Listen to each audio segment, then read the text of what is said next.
So Fareed Zakaria actually did the best segment I've ever seen on CNN. So I'm pretty sure that he'll be fired within a relatively short time frame. But he calls out the military-industrial complex by name here, and I was floored. My jaw was on the ground as I watched this segment because it seriously got better and better and better. Watch. Here's my take.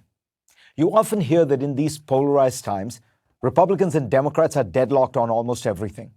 But the real scandal is what both sides agree on. The best example of this is the defense budget. Last week, the Democratic House, filled with radicals according to the Republicans, voted to appropriate $733 billion for 2020 defense spending.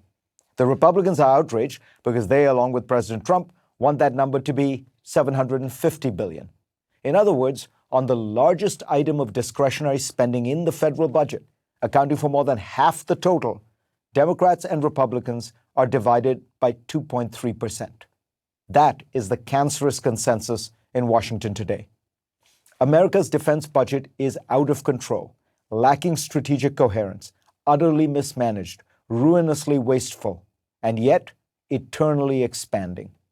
$14,000 toilet seat covers and $1,300 cups, yes, cups, are par for the course.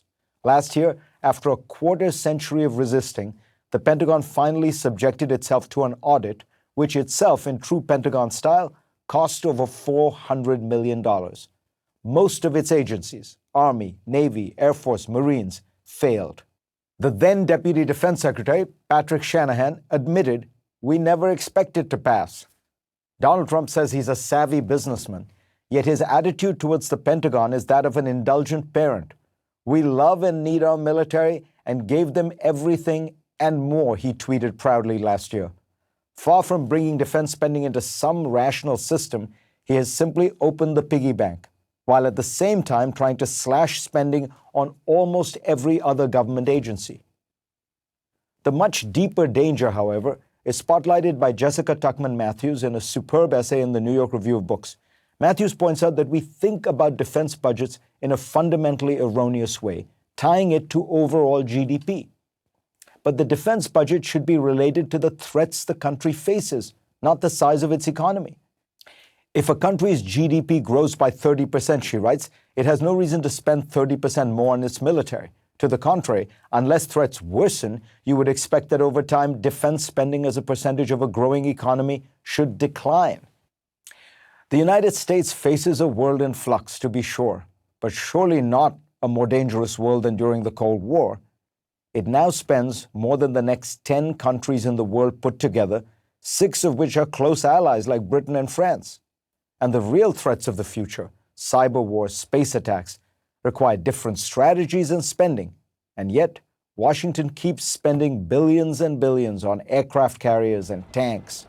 In the case of the latter, Matthews points out, the Army tried to get Congress to stop spending on new ones. It has more than 6,000 tanks. No luck. There are even more fundamental questions about the structure of the Pentagon. Why do we have an Air Force if the Army, Navy, and Marines each has its own Air Force? Why does every service have its own representative to lobby for spending in Congress?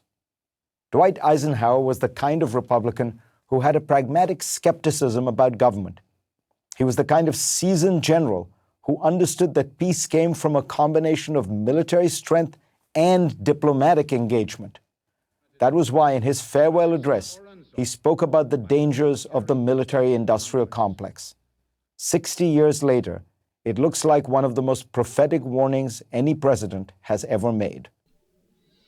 I've had my massive disagreements with Fareed Zakaria in the past, but that is such a superb job he did there.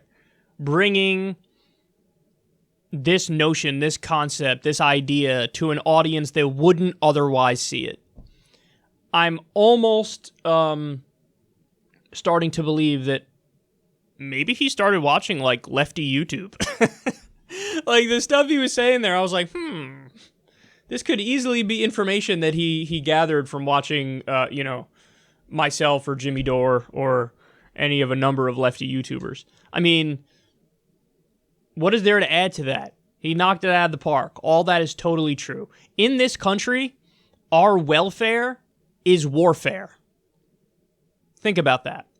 We have jobs tied to the defense industry, the military-industrial complex, in 50 out of 50 states. Why? What does that do? It makes it so that any and all Congress people are hesitant to cut back on the military spending because they go, whoa, whoa, whoa. I got jobs tied in my state to that. Do I want a couple thousand people out of work who are knocking down my door and saying, what the hell?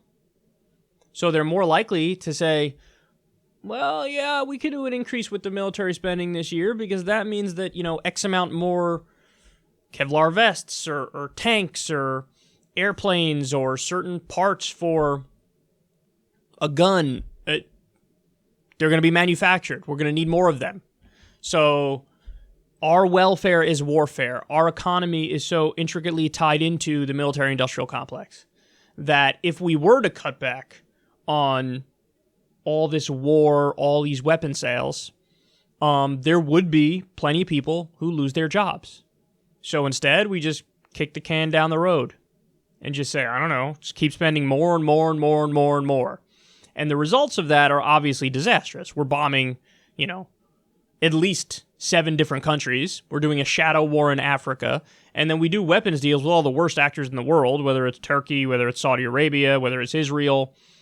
So whether we're flooding arms into Syria, and jihadists end up getting these weapons too. So we are fueling international conflict in no uncertain terms. And then we have dumbass politicians in this country like Trump who turn around and brag about, we gave the military everything they wanted and more. When Dwight Eisenhower was warning about exactly this. War makes a lot of people rich at the top. The executives of these companies, the owners of these companies, the stockholders of these companies. This is the military-industrial complex. Smedley Butler said war is a racket. It was basically, he was saying all about the profits. So you have a lot of people getting rich off of it. You have a lot of jobs tied to it. It's become such a big part of the economy that it's hard to even fathom moving away from it. But that's what we need to do. We need to totally retool our economy. We need to make it so that we have jobs in other industries that are benign. If we do a Green New Deal and we have millions of jobs created in green technology and renewable technology, we have all these infrastructure jobs created to rebuild our infrastructure, rebuild our airports, our roads, our bridges, make us the number one country in the world when it comes to infrastructure, get us off of fossil fuels, all the jobs coming in the future, building the transportation of the future, whether it be high-speed rail, whether it be cars that are not run on gas.